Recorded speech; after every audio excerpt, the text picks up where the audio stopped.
Bonjour à tous et bienvenue sur la chaîne d'En Direct, le média spécialisé en handicap. La semaine dernière, nous accueillions Marie-Amélie Le Fur pour parler des championnats du monde de para-athlétisme. Cette semaine, nous sommes de retour avec elle pour parler cette fois-ci des Jeux Olympiques et des Jeux Paralympiques de 2024 qui auront lieu en France.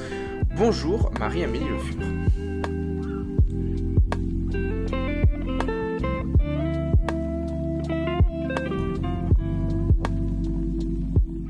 L'athlétisme fait partie des trois seuls sports dans lesquels on va retrouver des personnes en situation de handicap cognitif.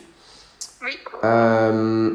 Pourquoi est-ce qu'il y a cette décision Donc la participation effectivement des sportifs en situation de handicap mental et psychique est une décision du Comité paralympique international.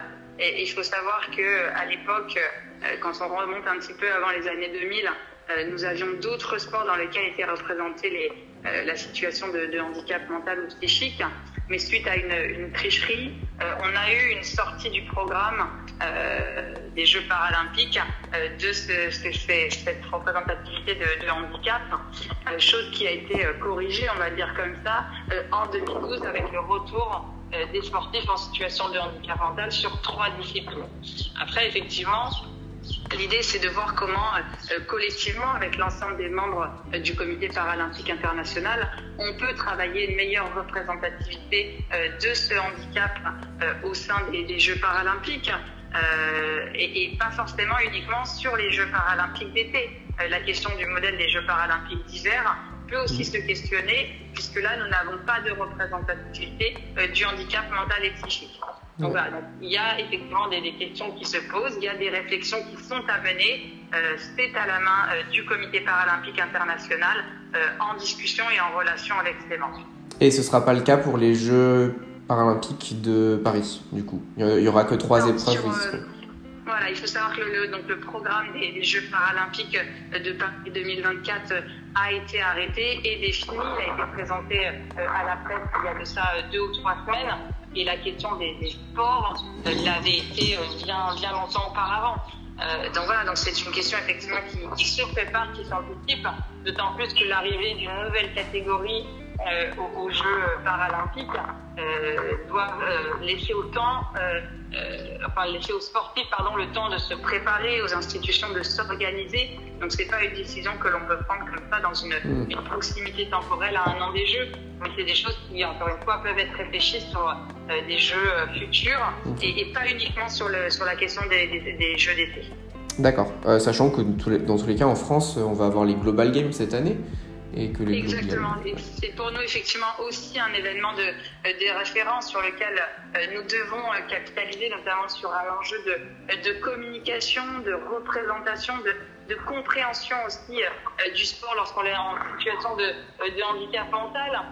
Les Global Games qui se dérouleront à Vichy début juin sont aussi un temps où les athlètes en situation de handicap mental pourront aller chercher des quotas de qualification, en tout cas cette compétition comptera dans les ranking lists pour se qualifier au jeu. Donc c'est pour nous un temps important et notamment un temps de communication, de valorisation d'un handicap qui est encore malheureusement trop inconnu, trop mal compris, notamment à l'échelle du mouvement sportif.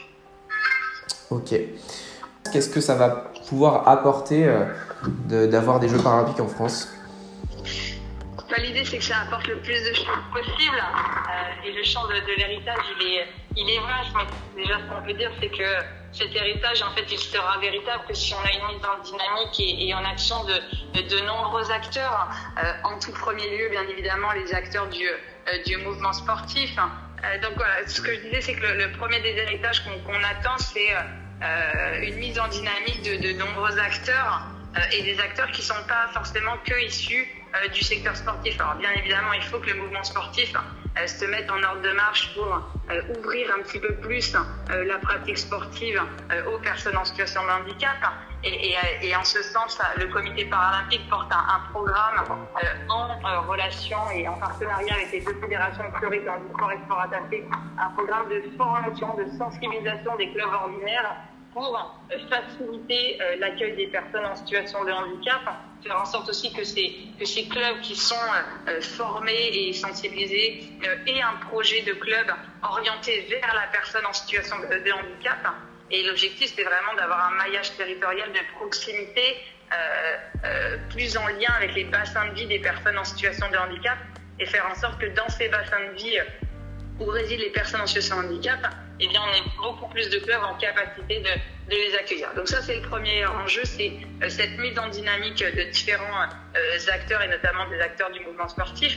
Mais cette réalité de mise en pratique, elle sera possible que si on a d'autres acteurs qui eux-mêmes prennent conscience de leur responsabilité et de l'action à mener. Donc ça va être les collectivités, ça va être tous les secteurs de la santé, notamment par exemple les ARS, tous les secteurs du médico-social, les associations gestionnaires. Voilà, donc c'est comment on arrive à animer localement tout ce réseau d'acteurs pour les faire travailler ensemble et pour à la fois avoir une offre de qualité, une offre quantitative, mais aussi une mise en relation et travailler aller vers la personne en situation de handicap, qui est encore un chaînon un petit peu compliqué, où on a des personnes en situation de handicap qui ne prennent pas conscience qu'elles peuvent pratiquer, qui ne savent pas où le faire. Donc voilà, donc il faut travailler toute cette relation de proximité. Après, on espère aussi au travers de la communication, de la valorisation des Jeux paralympiques, des compétitions parasportives, pouvoir démontrer finalement un regard un petit peu nouveau de la capacité, de l'habileté, des compétences de la personne en situation de handicap. Et ça va nécessiter que d'ici aux Jeux Paris 2024, mais aussi derrière ces Jeux, on ait un renforcement de la médiatisation du parasport, du sport paralympique, des athlètes paralympiques. Et on sait très bien que cette personnification par des visages, par des parcours de vie du mouvement paralympique, c'est aussi une capacité d'embarquer un petit peu plus nos concitoyens et nos concitoyennes dans cette aventure des Jeux paralympiques. Et pour faciliter encore plus cette adhésion, au-delà de la personnification par les membres de l'équipe de France, c'est aussi une plus grande explication des classifications, des règles, pour vraiment que ce sport paralympique qui devienne compréhensible et accessible de toutes et tous. Et enfin, le dernier enjeu vraiment d'héritage, on va dire durable et sociétal, ça va de pair en fait avec ce changement de regard que pourrait porter la société sur les personnes en situation de handicap. Mais c'est d'arriver par l'enjeu sportif, par les parties prenantes du COJO, par la construction des infrastructures, à apporter des innovations sociales et sociétales autour de l'employabilité, autour de l'accessibilité universelle, et que finalement nous ayons en France de nouveaux réflexes autour de l'accessibilité, de nouveaux réflexes autour de l'employabilité des personnes en situation de handicap.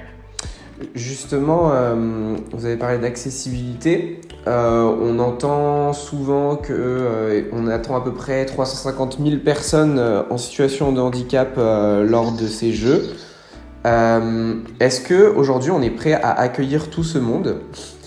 Et est-ce qu'il y a des points sur lesquels on a du mal à avancer ? Je pense à l'article du Monde qui est sorti il y a peut-être un mois, je ne sais plus, qui disait que globalement, au niveau des transports, on était complètement à la rue. Où est-ce qu'on en est ? Effectivement, il y a des points de vigilance autour de l'accessibilité sur le temps des Jeux olympiques et paralympiques. Comment faisons-nous pour gérer ce flux de personnes en situation de handicap qui vont rejoindre la capitale et ensuite qui souhaiteront rejoindre ces sites sportifs. Et là, on se heurte à un problème historique qui est celui de la capitale, mais probablement qui est celui de la France, qui est le manque d'accessibilité de nos structures, des structures sportives, des structures de tourisme, des structures de transport. Donc il y a vraiment un enjeu de mettre l'ensemble des parties prenantes autour de la table et de voir comment collectivement nous pouvons réfléchir et mettre en place des solutions adaptées aux personnes en situation de handicap. Et ça va passer par un dimensionnement du réseau de bus, ça va passer par la mise à disposition de navettes pour les spectateurs munis d'un billet personnes en situation de handicap. Ça va passer par la mise en place de parkings à proximité des sites. Et l'idée, c'est aussi finalement malheureusement de pallier à des lignes de transport qui étaient prévues à l'occasion des Jeux olympiques et paralympiques dans le cadre du projet du Grand Paris, qui ne seront pas livrés à temps pour les Jeux. Donc il faut pallier effectivement à ce nouveau contexte et voir comment on peut mettre en place des solutions alternatives. Mais au-delà finalement de l'accessibilité, ce qu'il faut bien comprendre, c'est qu'il y a une volonté du COJO dans les actions qu'il met en place de créer, apporter, démontrer la capacité de la France à créer un nouveau standard pour le spectateur en situation de handicap. Et il y avait vraiment des choses qui ont été pensées pour l'accompagnement du spectateur en situation de handicap, pour son placement dans le stade, pour la façon de le guider, pour le ressenti et le vécu aussi de l'expérience spectateur lorsque voilà, il va s'asseoir dans le stade ou venir dans le stade. Donc il y a vraiment plein de choses comme ça qui ont été un petit peu changées et l'idée c'est vraiment de pouvoir derrière rehausser l'expérience spectateur de toutes les personnes qui viendront vivre un spectacle sportif en France. Comme quoi par exemple, est-ce que vous avez des exemples de choses qui vont être mises en place ? Un exemple très concret, c'est celui des places pour les personnes en situation de handicap. Donc on s'intéresse souvent finalement à la place dans le stade des usagers en fauteuil roulant. Mais ce qu'il faut comprendre, c'est que lorsque vous considérez la communauté des personnes en situation de handicap, c'est des typologies de handicap très diverses et variées, avec face à chaque handicap des problématiques très différentes. Et donc là, le COJO a décidé dans le stade de réserver des places à destination des personnes en situation de handicap qui sont proches d'une commodité, pensant finalement aux personnes qui sont mal marchandes et qui ont des difficultés à se déplacer dans des établissements aussi vastes que peuvent l'être des stades lors des Jeux olympiques et paralympiques.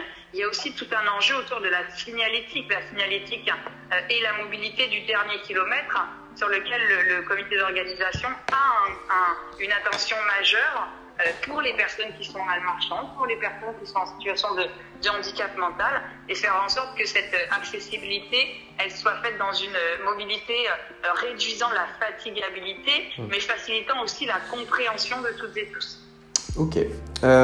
Vous avez parlé tout à l'heure de moyens de transport alternatifs, dans le contexte du fait qu'on n'a pas livré à temps certains des moyens de transport. Est-ce que du coup c'est des moyens qui vont rester après les Jeux paralympiques ou ça va simplement être temporaire pour ces Jeux ? Lorsque vous cherchez à mettre en accessibilité 1000 taxis dans le réseau parisien, c'est un héritage qui est durable et qui peut véritablement changer la donne. Mais voilà, derrière, il faut effectivement avoir un engagement des compagnies de taxi. Et au-delà de la mise en accessibilité du véhicule, c'est la question de la formation des chauffeurs de taxi à la prise en compte et à la prise en charge d'un client en situation de handicap. Et tout cela nécessite des formations autour du relationnel, de l'accompagnement, du bon sens, pour faire en sorte que demain, notre flotte de taxis, à l'échelle parisienne, et j'espère que derrière ça fera un peu un effet boule de neige sur l'ensemble des territoires, soit plus accueillant pour les usagers en situation de handicap et notamment pour les usagers en situation de handicap avec un fauteuil. Est-ce que vous êtes satisfaite de la place qu'on accorde en France aux Jeux paralympiques comparé aux Jeux olympiques ? Alors, je le dirais pas comme ça, mais j'aimerais effectivement que dans les réflexes de chacun, lorsqu'on parle des Jeux, on est bien conscient que ces Jeux, c'est 2 quinzaines. Et qu'il y a les Jeux olympiques, mais il y a aussi les Jeux paralympiques. Et que ces Jeux paralympiques, c'est tout autant une compétition absolument extraordinaire. Et quand on se base un petit peu sur les témoignages que l'on reçoit, où finalement, on a des gens qui, par hasard, parce qu'ils ont été bénévoles, parce qu'ils ils travaillaient dans une entreprise qui était partenaire des Jeux, nous disent que leur rencontre avec les Jeux paralympiques a vraiment changé leur vie, a changé leur regard sur le sport des personnes en situation de handicap, sur la performance de ces personnes-là. Donc voilà, pour moi, on a tout à gagner effectivement à continuer à renforcer la communication autour des Jeux paralympiques et surtout à faire comprendre à nos concitoyens et nos concitoyennes que ce sont aussi des Jeux de la performance, que ce sont aussi des Jeux qui vont se dérouler dans des sites absolument iconiques, mettant en lumière le patrimoine culturel et historique français. Et que derrière, il y a effectivement cette singularité du handicap.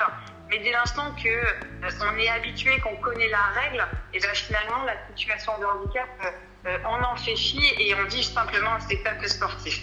Concernant les sportifs engagés, quelles sont nos chances de médaille et quel est l'état des compétiteurs en vue de ces Jeux paralympiques? Alors l'état des compétiteurs est bon, on est sur une bonne dynamique en France pour les mêmes éléments que ce que je vous disais tout à l'heure, c'est-à-dire une meilleure reconnaissance des besoins du mouvement paralympique, un investissement sur la branche haute performance de l'Agence nationale du sport, renforcer des programmes mis en place qui sont cohérents et en lien avec les besoins autour de l'accompagnement scientifique, autour de la professionnalisation des coachs. Donc tous ces programmes servent très positivement le mouvement paralympique. Après, ce qu'il faut comprendre, c'est aussi que l'année 2023 sera une année de référence pour définir quel est véritablement notre objectif lors des Jeux paralympiques. Parce que durant cette compétition, cette année, nous aurons les premières compétitions de référence pour se qualifier aux Jeux. On a des athlètes qui, dans le monde entier, vont être de plus en plus en forme et démontrer leur potentiel. Donc, à la fin de l'année 2023, alors on saura un petit peu plus quel est le potentiel de cette équipe de France. Après, on en connaît déjà les failles, on va dire, de cette équipe de France. C'est une nécessité, un besoin de renforcer notre participation et notre travail sur les sports collectifs. C'est une absolue nécessité de renforcer la participation de la France dans les 3 sports majeurs des Jeux paralympiques, c'est-à-dire l'athlétisme, la natation et le cyclisme. Et c'est un enjeu crucial de féminiser aussi notre pratique parasportive. Et quand on regarde le classement des nations, on se rend compte que voilà, la France, effectivement, est actuellement rétrogradée à la 16e place et que devant elle, il y a une parité dans les délégations des pays et des nations qui sont devant nous, qui est sans appel. Quand vous avez une délégation qui est composée simplement d'un quart de femmes, finalement, vous privez d'une partie aussi des médailles qui sont possibles et accessibles aux Jeux paralympiques. Ok. Quelles aides peut apporter l'État en termes d'infrastructures, financièrement, ou en termes de formation pour les athlètes paralympiques? Est-ce qu'il y en a? Alors, il y a 2 choses. Il y a 2 façons effectivement d'accompagner les sportifs. Il y a l'accompagnement qui a trait à la qualité de vie, on va le dire comme ça, de nos sportifs de haut niveau et comment on sécurise le suivi socio-professionnel de nos athlètes qui sont référencés de haut niveau et potentiellement médaillables pour les Jeux. Donc là, il faut savoir que nos athlètes bénéficient des mêmes programmes que les sportifs olympiques, en tout cas d'un point de vue étatique et de l'Agence nationale du sport. Après, charge à chaque fédération effectivement d'apporter un accompagnement complémentaire. Après, le deuxième enjeu, effectivement, c'est l'accès au matériel. Et on sait à quel point, effectivement, ce matériel peut être crucial dans la pratique parasportive. Les prothèses, les fauteuils, les vélos lorsqu'on est sur du triathlon ou du cyclisme. Donc, c'est des enjeux qui sont essentiels. Et là, on est globalement du temps sur des financements privés qui vont être pris en charge sur les sponsors des athlètes. Quelquefois, on peut avoir un financement effectivement par la fédération ou la branche haute perf. Voilà, mais c'est pas encore un système qui est clairement établi. Et là où véritablement il y a une faiblesse du système français, c'est pas sur les athlètes de haut niveau, c'est sur l'accès de toutes les personnes en situation de handicap à du matériel sportif. On sait qu'il y a un surcoût qui est inhérent à la pratique sportive des personnes en situation de handicap pour cet accès au matériel, pour cet accès à l'accompagnement humain qui est essentiel sur le temps de pratique. Et pour autant, dans le projet de vie et le projet de compensation financière du handicap, le volet sportif n'est peu, pour ne pas dire pas abordé, dans les maisons départementales du handicap. Et ça, c'est une véritable faiblesse. Et on doit progresser effectivement sur la prise en charge du projet sportif de la personne. Et encore une fois, que ce soit pour financer un accompagnement matériel ou un accompagnement humain. Et là, je ne vous parle pas de performance, je ne vous parle pas de compétition, je vous parle simplement d'un accès au sport bien-être qui peut développer l'autonomie et le bien-être de la personne. Et c'est aussi un enjeu de santé et de durabilité. Pourquoi est-ce qu'on dissocie les Jeux Olympiques et les Jeux Paralympiques? Et est-ce que ce serait envisageable un jour peut-être d'avoir une seule compétition avec toutes les disciplines rassemblées? Alors, une seule et unique compétition va poser plusieurs problèmes. Déjà, le premier problème, c'est le problème de la logistique d'un tel événement. Comment dimensionner un village, des infrastructures sportives, un programme, un broadcast, si on mélange les deux Jeux paralympiques? Et finalement, est-ce que ce ne serait pas préjudiciable pour les deux Jeux comme ça d'être mélangés? Voilà. Donc, c'est un modèle qui est compliqué de réfléchir, qu'il est compliqué de créer, qui, pour ma part, je pense, ne servirait peut-être pas la visibilité, la reconnaissance à la fois du sport paralympique, mais aussi, parce qu'il ne faut pas l'oublier, le temps des Jeux Olympiques, c'est aussi le moment où vous parlez, vous découvrez des nouveaux sports. Il ne faudrait pas finalement que le mélange de ces deux compétitions vienne biaiser cette rencontre du public avec ces nouveaux sports. Pour autant, ça ne veut pas dire qu'il n'y a rien à faire. On a un enjeu effectivement, et c'est une ambition qui est portée et incarnée par le comité d'organisation des Jeux de Paris 2024, c'est de faire en sorte que ces deux événements, ils communiquent plus, qu'il y ait plus de passerelles faites entre ces événements pour faire comprendre que oui, ce sont deux événements différents qui répondent à une singularité chacun des athlètes, d'un mouvement, de valeurs, mais que pour autant on est tous unis par cette volonté de performance, par cette passion du sport, par ce côté très patriote d'avoir des athlètes qui défendent nos couleurs, notre nation.